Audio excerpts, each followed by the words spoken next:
Halloween का त्यौहार कुछ 2000 साल पहले 1 नवंबर को नए साल की शुरुआत मानते हुए मनाया जाता था।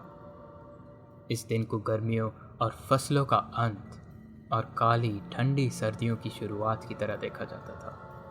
साल का ये समय मौत से जुड़ा हुआ था। 2000 साल पहले के लोग मानते थे कि नए साल से पहले की रात आत्माओं और इंसानों की दुनिया के बीच की दूरी बहुत कम होती है। माना जाता है कि 31 अक्टूबर हैलोवीन की रात आत्माएं धरती पर आज़ाद घूमती हैं। मेरा नाम है हर्ष विनायक और आप सुन रहे हैं dead diary podcast. Dead diary podcast के सीज़न 2 के पहले एपिसोड में आप सभी का स्वागत है। आज की कहानियाँ शुरू करने से पहले मैं सिर्फ इतना कहना चाहूँगा कि अगर आपने हमारे चैनल अपडेट वीडियो नहीं देखी तो एक बार उसे जाकर ज़रूर देखें। आज की तारीख है 31 अक्टूबर। आज की रात हैलोवीन की रात है और यही हमारे पहले एपिसोड का थीम भी है। और समय ना गवाते हुए आइए आज की कहानियाँ शुरू करें। इस साल की शुरुआत में मुझे पास के ही शहर में काफ़ी अच्छी तनख्वाह वाली जॉब का ऑफ़र मिला था। मैंने बहुत ही खुशी के साथ उन्हें हाँ का जवाब दिया था। मेरी जॉब, मेरे काम के दोस्त, इस शहर के लोग सभी बहुत अच्छे थे। जल्द ही मुझे इस जगह से प्यार हो गया था और मैंने यहीं पर अपना खुद का घर खरीदने का ठान लिया था। मुझे ये पता लगने में ज़्यादा समय नहीं लगा कि इस खूबसूरत जगह में घर खरीदने के पैसे बहुत ज़्यादा थे। मुझे डर था कि मेरे अभी के रेंट, बिल्स और स्टूडेंट लोन्स को चुकाने के बाद मैं घर खरीदने के लिए कुछ भी पैसे जमा नहीं कर पाऊंगा। जो भी जगह मुझे मिलती या तो वो बहुत महंगी होती या फिर बहुत ही गंदी होती। मेरे और मेरे दोस्तों के बीच कौन सबसे गंदी जगह ढूंढ सकता है, ये मानो अब एक खेल सा बन गया था। लेकिन जब मैंने इस घर की ऐड देखी तो मेरा सबसे पहला ख्याल यही था कि ओके, तो इस घर में क्या खराबी है। इस घर के आसपास ज़्यादा घर नहीं थे, पर यह इलाका ज़्यादातर सुरक्षित ही माना जाता था। इतनी कम कीमत देखकर सोचे बिना ही मैंने कॉल करके घर की इंस्पेक्शन बुक कर ली। उस घर में कदम रखते ही मैंने देखा कि यह घर काफ़ी अच्छे से बना हुआ था और हर चीज़ बिल्कुल साफ सुथरी थी। मुझे घर दिखाने वाले एजेंट ने मुझे बताया कि ये घर अभी कुछ ही हफ्ते पहले खाली हुआ है। यहाँ पर एक बूढ़ी औरत रहा करती थी, लेकिन कुछ ही हफ्तों पहले वो हैलोवीन की रात को इसी घर में अपने बाथरूम में डूबकर मर गई थी।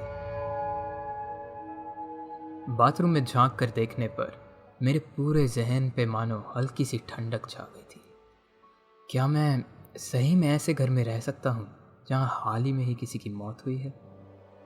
मैंने खुद को चुप कराते हुए सोचा कि मैं पहले भी कई रेंट करी हुई जगहों में रहा हूँ। ज़रूर किसी ना किसी में किसी की तो मौत हुई ही होगी। मुझे नहीं पता था कि मुझे ये घर लेना चाहिए कि नहीं, लेकिन जब घर से निकलते समय मैंने मुड़ के पीछे देखा और खुद को काम के बाद घर लौटते हुए सोचा। घर की खिड़कियों से बाहर घास पर आती रोशनी के बारे में सोचा। इतने में ही मुस्कुराते हुए उस एजेंट ने मुझे घर के कागज़ सौंप दिए, जैसे कि वो जानता हो कि मैं क्या सोच रहा था। अगले ही हफ्ते मैं उस घर में शिफ्ट कर रहा था। मेरा बैंक अकाउंट मानो पूरा ही खाली हो चुका था। घर के लोन के पेपर साइन करते हुए मुझे ऐसा लग रहा था कि मैं अपनी रूह शैतान को सौंप रहा हूँ। पर मैं जानता था कि ऐसा घर इतने कम दाम पे मुझे और कहीं नहीं मिलेगा। मुझे बहुत खुशी हुई जब मेरे नए काम के दोस्तों ने मेरे पूछने से पहले ही मेरी शिफ्टिंग में मदद करने के लिए हाँ कर दिया। बड़े बच्चों की तरह हंसते खेलते हमने पूरा दिन घर के अंदर सामान रखने में निकाल दिया और रात को बड़ा सा पिज़्ज़ा और बियर की बॉटल्स के साथ हमने हंसते हुए टीवी देखा। पूरे घर में मेरे दोस्तों की हंसी गूंज रही थी। मेरा खुद का घर। इस समय मुझे दुनिया में सब सही लग रहा था। नितिन, मेरे दोस्त आकाश ने अपने गीले हाथ अपनी पैंट पर साफ करते हुए मुझे कहा, भाई मुझे लगता है तेरे बाथरूम में पानी लीक कर रहा है। अरे यार, बोलते हुए मैं अपने बाथरूम की तरफ चल पड़ा। बाथरूम में सही में बाथ टब के ऊपर वाले नलके से पानी टिप टिप करके गिरे जा रहा था। मैं चाहे उस नलके को जितना मर्जी जोर से बंद करूं, पानी टिप टिप करके गिरे ही जा रहा था। और फिर अचानक ही अपने आप पानी टपकना बंद हो गया। मैंने मन ही मन सोच लिया था कि मैं कल प्लम्बर को बुला के ये नलका चेक करवा लूंगा। अब रात में काफ़ी देर हो चुकी थी, तो मेरे सभी दोस्त अपने अपने घर लौट गए। दिन की मेहनत की थकावट इतनी ज़्यादा थी कि बेड पे लेटते ही मैं गहरी नींद में डूबने लगा। मैं धीरे धीरे पंखे को घूमते हुए देख रहा था, जब मैंने देखा कि बाथरूम की लाइट ऑन थी। ये काफ़ी अजीब था, क्योंकि मुझे याद है मैंने बाथरूम की लाइट बंद करी थी। मैं धीरे धीरे बाथरूम की तरफ जाने लगा, जब मुझे वही पानी की टिप टिप करके गिरने की आवाज़ दोबारा आने लगी। लेकिन इस बार पानी में से छप छप की भी आवाज़ आ रही थी। मैंने धीरे से बाथरूम का दरवाज़ा खोला। बाथरूम में बाथटब साफ चमकते पानी से आधा भरा हुआ था। बाथरूम की लाइट किसने चलाई का ख्याल मेरे दिमाग से निकल गया था। मैंने हाथ आगे बढ़ा के पानी को छुआ तो पानी का टेम्परेचर नहाने के लिए बिल्कुल सही था। जिस मोटे रिंकल से भरे हुए हाथ ने मेरे पीछे से मेरे गले को पकड़ा, वो नॉर्मल इंसानों के हाथों से 2 गुना ज़्यादा फूला हुआ था। हद से ज़्यादा ताकत के साथ उस हाथ ने मेरे सर को बाथ टब के पानी के नीचे डुबा दिया। मैं जितना ज़्यादा लड़ा, जितना ज़्यादा चिल्लाने की कोशिश करता, उतना ही पानी मेरे शरीर में बढ़ रहा था। गर्म पानी मेरी गर्दन को जलाते हुए मेरे फेफड़ों में भरे जा रहा था और मैं हांफते, चिल्लाते, पसीने से भीगते हुए उठा। मेरा घर बिल्कुल शांत था। कोई लाइट नहीं चल रही थी, पानी के टपकने की आवाज़ नहीं थी, और ना ही कोई मरे हुए हाथ मेरे आसपास थे। मैं अपने बुरे से सपने को भुलाते हुए किचन की तरफ पानी लेने के लिए चल पड़ा। वो ठंडा पानी पीकर मुझे अब थोड़ा बेहतर महसूस हुआ।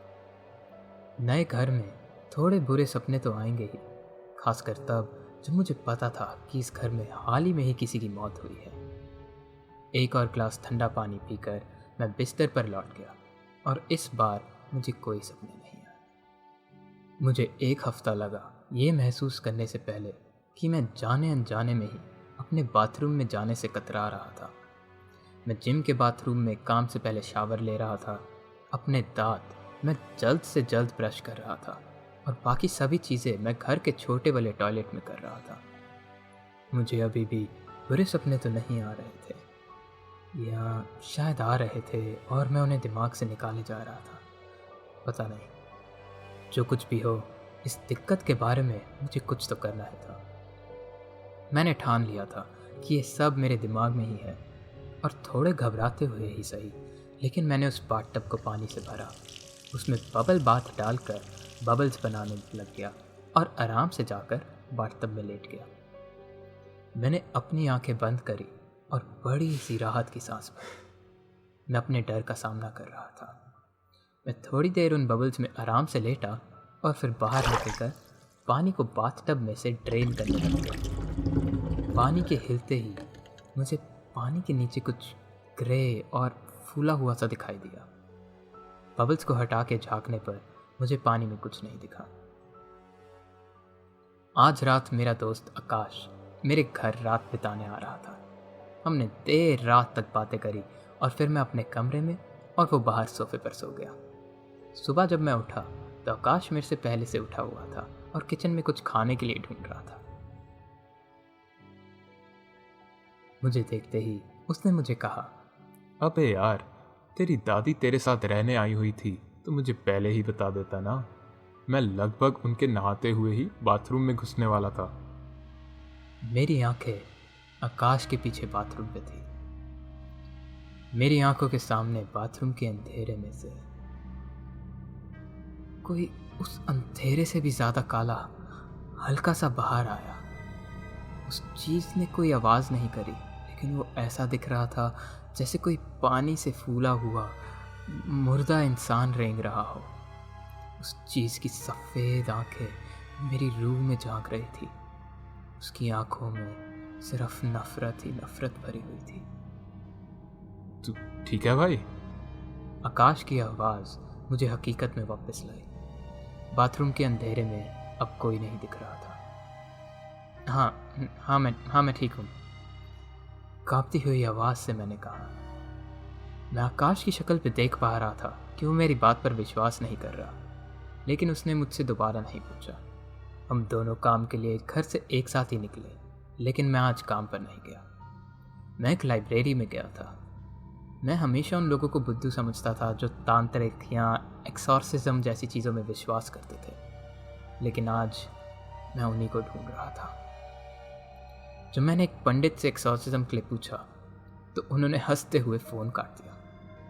दूसरे ने मुझे बोला कि मैं अपने बुरे कर्मों की कीमत चुका रहा हूँ। एक तांत्रिक ने मुझे 2000 रुपये भेजने के लिए कहा और कहा कि वो वहीं से उस शैतान को भगा देंगे।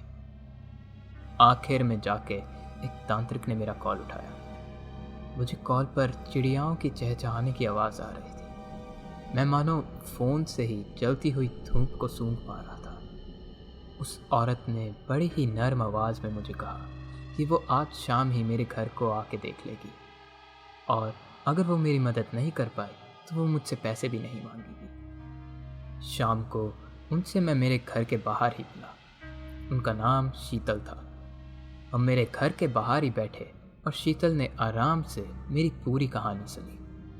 कहानी ख़त्म करके मैं खड़ा हुआ, घर का दरवाज़ा खोलकर एक कदम अंदर लेकर उनका इंतज़ार करने लग गया। शीतल मेरे घर के दरवाजे के बाहर बिल्कुल एक पुतले की तरह खड़ी हुई थी। उन्होंने एक लंबी सी सांस भरी और घर के अंदर कदम रखा। ये सारी चीज़ें इस बाथरूम में शुरू हुई, कहते हुए मैं आगे बढ़ने लग गया। पर जब मैं पीछे मुड़ा तो शीतल दरवाजे से 2 कदम अंदर आके दोबारा पुतले की तरह खड़ी हुई थी। मैंने कुछ सेकंड रुककर पूछा, शीतल शीतल? कहते हुए मैंने उनके कंधे पर हाथ रखा ही था जब ये चीख इतनी तेज थी कि मानो मेरे घर की सभी खिड़कियां टूटने वाली हों। और शीतल रुकने का नाम ही नहीं ले रही थी। उनका गला सूख जाना चाहिए था, उनको सांस लेने की ज़रूरत होनी चाहिए थी, लेकिन वो चिल्लाए जा रही थी। उनकी बड़ी सी चौंकी हुई खुली आंखों में से अब आंसू बह रहे थे। मैंने शीतल को आगे पीछे हिलाया, मुंह पे थप्पड़ मारा, और जब कुछ काम नहीं करा तो उसे खींच के घर के बाहर ले गया। जैसे ही शीतल के पैर घर के दरवाजे से बाहर निकले, उनका चिल्लाना बंद हो गया। वो बिना पीछे मुड़े ही दरवाजे से दूर भागने लग गई और फिसल कर नीचे गिर गई। फिर भी वो खुद को घर से दूर खींचे जा रही थी। नहीं, मुझे माफ़ कर दो, मैं ये नहीं कर सकती। शीतल, अंदर अभी क्या हुआ? मैं नहीं। अपना सर ना के इशारा करते हुए वो लड़खड़ाते हुए अपनी गाड़ी में जाकर बैठी और दरवाजे को लॉक कर दिया। इस घर से जितना जल्दी हो सके निकल जा। इतना कहते ही अपनी गाड़ी को तेजी से वहां से भगाते हुए वो वहां से निकल गई। अब मैं अपने घर के बाहर अकेले लाचार होकर खड़ा हुआ था, जो कि शायद से भूतिया था। मेरा डर जल्द ही गुस्से में बदल गया जब मैं एक एक करके अपने घर के सभी कमरे चेक कर रहा था। ये अच्छा घर है। शीतल का वो ड्रामा या तो मजाक था या वो मुझे लूटने का कोई तरीका था। मुझे अपने आप को रोशनी, शोर शराबे और लोगों के बीच में गुम करने की ज़रूरत है। मैंने व्हाट्सएप ग्रुप पे अपने सभी दोस्तों को उसी रात एक सरप्राइज़ पार्टी के लिए बुला लिया। मैंने घर थोड़ा सा साफ करा और 4-5 पिज़्ज़ा ऑर्डर कर लिए। फिर भी मैं खुद को हर थोड़ी देर में बाथरूम की तरफ देखता हुआ पा रहा था। मैं काफ़ी खुश था जब मेरे ग्रुप में से ज़्यादातर सभी लोग पार्टी करने के लिए मेरे घर आ गए थे। मेरा दोस्त समर्थ अपने साथ एक करियोके की मशीन भी लाया था। अब मुझे मरी हुई बूढ़ी औरत से ज़्यादा मेरे पड़ोसियों से शोर मचाने की शिकायत का डर था। हम सभी ने बड़े मज़े करे और मैंने और मेरे 1-2 और दोस्तों ने शायद थोड़ी ज़्यादा ही पी ली थी। जब मेरी आंखें खुली तो मैं अपने सोफ़े पे लेटा हुआ था। मेरा गला सूख रहा था। सोफ़े के साइड वाली घड़ी पे टाइम 3 बजे दिखा रहा था। मुझे किचन से पानी बहने की आवाज़ आ रही थी। मैं धीरे से चल के किचन की ओर गया, जहाँ मुझे समर्थ दिखाई दिया। वो सीधे नलके से पानी पी रहा था। भाई, तूने ये पानी पिया है? क्या प्यारा पानी है भाई। बड़ी सी सांस लेते हुए मैंने सोचा इसने ज़्यादा पी हुई है। फ्रिज से पानी की बोतल लेके मैं अपने कमरे तक गया, लेकिन वहाँ मेरा दूसरा दोस्त राजू सो रहा था। मैं वापस सोफे पे जाके लेट गया। किचन से अभी भी पानी बहने की आवाज़ आ रही थी। इस चीख के साथ ही मेरी नींद दोबारा टूटी। अपना सर पकड़ते हुए मैं किचन की तरफ गया, जहाँ से मुझे चीख की आवाज़ आई थी। राजू अपनी आंखें बड़ी बड़ी करके अपने मुंह पे हाथ रख कर रो रहा था। समर्थ या उसका जो कुछ भी बचा हुआ था वो अभी भी नलके से चिपक कर पानी पी रहा था। उसका पेट अंदर से फटा हुआ था। खून और उसके अंदर के ऑर्गन्स सभी उसके आसपास गिरे हुए थे। अभी भी नलके से पानी उसके मुंह से होते हुए उसके खुले हुए पेट से बाहर मेरे किचन में बने खून के तालाब में बहे जा रहा था। अब चिल्लाने की बारी हुई। राजू मुझसे पहले ही पुलिस को कॉल कर चुका था। पुलिस ने हम दोनों से पूछताछ की। मैं इन्वेस्टिगेशन और घर की साफ सफाई की डिटेल्स में नहीं जाऊंगा, बस इतना ही कहना चाहूँगा कि मैं काम से छुट्टी लेकर कुछ हफ्तों के लिए अपने माँ बाप के घर रहने के लिए चला गया था। मुझे वैसे भी इस समय से और कुछ ज़्यादा याद नहीं, सिवाय इसके कि मैं जब भी अपनी आंखें बंद करता मुझे बस समर्थ की खुली आंखें अभी भी नलके से चिपक कर पानी पीते हुए दिखाई देती। मैं उस घर वापस नहीं जाना चाहता था, लेकिन मेरे पास और कोई चारा नहीं था। मेरी पूरी ज़िंदगी की सेविंग्स, मेरी जॉब, मेरे दोस्त सब उस नए शहर में थे। हर चीज़ के बारे में सोचने पर मुझे याद आया कि मेरे अलावा सिर्फ आकाश ही था जिसने उस भूत को मेरे घर में देखा था जब उसे लगा था कि मेरी दादी मेरे साथ रहने आई हुई थी। मैंने उसे कॉल करके अभी तक की पूरी कहानी बताई और उसे मेरे घर के बाहर मिलने के लिए कहा। हम दोनों घर के अंदर साथ घुसे। मैं घबराते हुए हर तरफ देख रहा था जब हम दोनों जाके सोफे पे बैठे। पूरे घर में डेटॉल की स्मेल थी। मैं कसम खा के कह रहा हूँ कि मुझे अभी भी पानी के टपकने की आवाज़ आ रही थी, लेकिन मुझ में जाकर देखने की हिम्मत नहीं थी। पहले मुझे लगा कि ये सिर्फ मुझे नुकसान पहुंचाना चाहती है। मैंने धीरे से बोला, लेकिन जो समर्थ के साथ हुआ, यह आवाज़ कहाँ से आ रही है? मैंने मन ही मन सोचा। भाई, हम दोनों काफ़ी खतरे में हैं। आकाश ने बोला। अगर तूने मुझे यहाँ भूत वूत भगाने के लिए बुलाया है तो तेरे को गलती लगी है। मेरे साथ ऐसा कभी भी कुछ नहीं हुआ। पर एक चीज़ तो साफ है, ये जो कुछ भी है ये तभी लोगों का शिकार करती है जब वो अकेले होते हैं। उसने समर्थ को रात के अंधेरे में अकेले पकड़ लिया जब वो दारू के नशे में था। इसने मुझे पकड़ने की कोशिश करी थी जब मैं रात को अकेले नींद में बाथरूम में घुसने वाला था।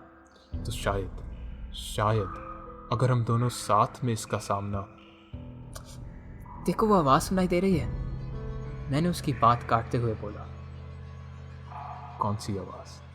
आकाश ने चिंता भरी नज़रों से मुझे देखते हुए पूछा। भाई, तू मुझे अभी काफ़ी ज़्यादा डरा रहा है।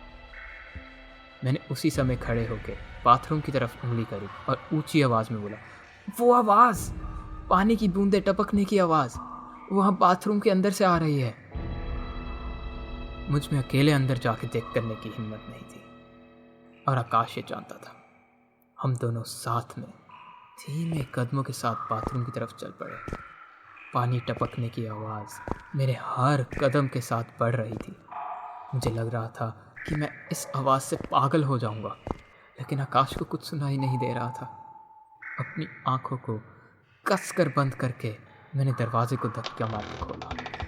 बाथटब साफ, मानो रोशनी में चमकते हुए पानी से भरा हुआ था। एक एक करके पानी की बूंदें इस सुनहरे पानी में गिर रही थी। मैंने जैसे ही ये देखा, मुझे मालूम था कि मुझे इसमें अपना सर डालना है और ये ठंडा सुनहरा पानी मेरे सभी बुरे ख्यालों को मिटा देगा।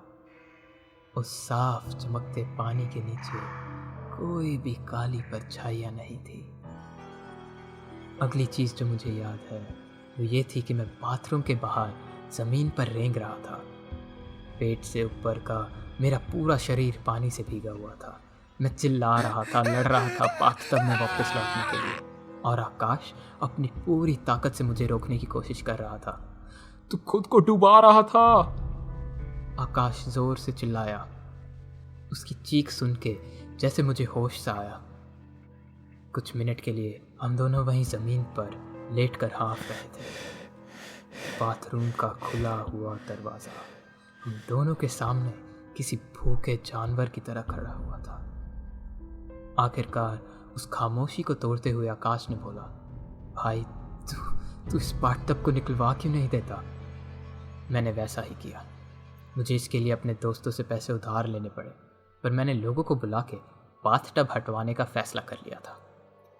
पूरे समय उन पर नज़र बिठाए हुए था, क्योंकि मुझे डर था कि कहीं उन्हें कुछ हो ना जाए। रात को मैं आकाश के घर पे सो रहा था और सुबह शावर मैं जिम में ले रहा था। शावर के पानी को नीचे ड्रेन में बहता देख मुझे एक अजीब सा डर लग रहा था, लेकिन जिम की आवाज़ और आसपास के लोगों की आवाज़ मुझे थोड़ा चैन दिलाती थी। अगर मैं कुछ पलों के लिए अपनी आंखें बंद करता तो ऐसा लगता कि मानो वही ग्रे पानी से फूली हुई औरत का मुर्दा शरीर मेरे पीछे ही खड़ा हुआ था। आखिरकार मेरे घर में काम ख़त्म हो गया था। मैंने उस पूरे बाथरूम को ही भरवा दिया था। अब उस बाथरूम का कोई नामो निशान नहीं था जहां उस बूढ़ी औरत ने अपनी आखिरी सांसें भरी थी। जो लोग यहाँ काम कर रहे थे वो बाथटब को रद्दी खाने में बेचने के लिए अपने साथ ले गए थे। आज हैलोवीन की रात से पहले मेरी ज़िंदगी धीरे धीरे ठीक हो रही थी। सब वापस नॉर्मल हो रहा था। मैंने अपना घर हैलोवीन की सजावटों से सजाया हुआ था।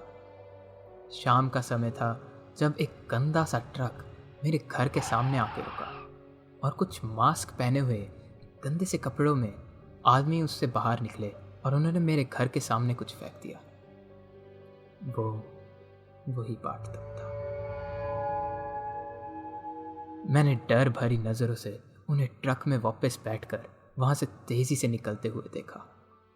मुझे नहीं पता कि उन्होंने ये बाथटब खरीदा था या रद्दी खाने से चुराया था। मुझे नहीं पता कि उन्हें कैसे पता चला कि ये बाथटब यहाँ से निकाला गया था, पर अब वो बाथटब यहाँ लौट आया है।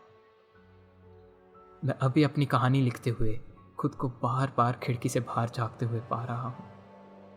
जैसे जैसे सूरज ढल रहा है वैसे वैसे ही ऐसा लग रहा है जैसे हज़ारों परछाइयाँ मेरे घर की तरफ, उस बाथटब की तरफ बढ़ रही हैं। मुझे डर है कि अगर मैंने खिड़की से अपनी नज़र एक पल भी हटाई तो उसमें मुझे कुछ भयानक दिखाई दे जाएगा। एक फूला हुआ, पानी में डूबा हुआ, गलते हुए कद्दू के जैसा चेहरा, मुंह जिसमें से पानी की नदी बह रही हो। अब जब चांद की रोशनी इस पुराने से बाथटब को छू रही है तो इसके बारे में कुछ तो सुंदरता है। जिस तरीके से ये सफ़ेद हड्डी के रंग वाला टब बस मेरे घर के सामने रखा हुआ है वो बहुत सुंदर और शांत लग रहा है। मुझे लगता है मुझे थोड़ी देर उसमें जाके लेटना चाहिए। मैं चांद की सुनहरी रोशनी अपने शरीर पर महसूस करना चाहता हूँ। आखिरकार काफ़ी समय से चैन से बाथटब में लेटकर मैं नहाया भी तो नहीं हूँ। ओके, ये अब कहानी तो ख़त्म हो रही है, लेकिन अभी इस वीडियो को बंद मत करना। अगर आप अभी भी मेरे साथ हैं तो मैं आपसे सिर्फ कुछ और सेकंड मांगना चाहूँगा। अगले हफ्ते आपको किस थीम पे कहानी सुननी है ये मुझे कमेंट्स में ज़रूर बताइएगा। अब से मैं हर बार कमेंट्स में से ही थीम लिया करूँगा। मुझे नीचे कमेंट करके ज़रूर बताइएगा कि आपको ये नया फॉर्मेट कहानी के साथ पिक्चर्स कैसा लगा। और आखिर में मैं साल के एंड तक 10,000 सब्सक्राइबर्स देखना चाहता हूँ, तो प्लीज़ अगर आपको ये कहानी पसंद आई और अगर आपको और भी बेहतरीन डरावनी कहानियाँ सुननी हैं तो इस वीडियो को लाइक और शेयर ज़रूर करें और हमारे चैनल को सब्सक्राइब और बेल आइकन दबाना ना भूलें। अभी के लिए अलविदा और आपसे जल्द ही दोबारा मुलाकात होगी।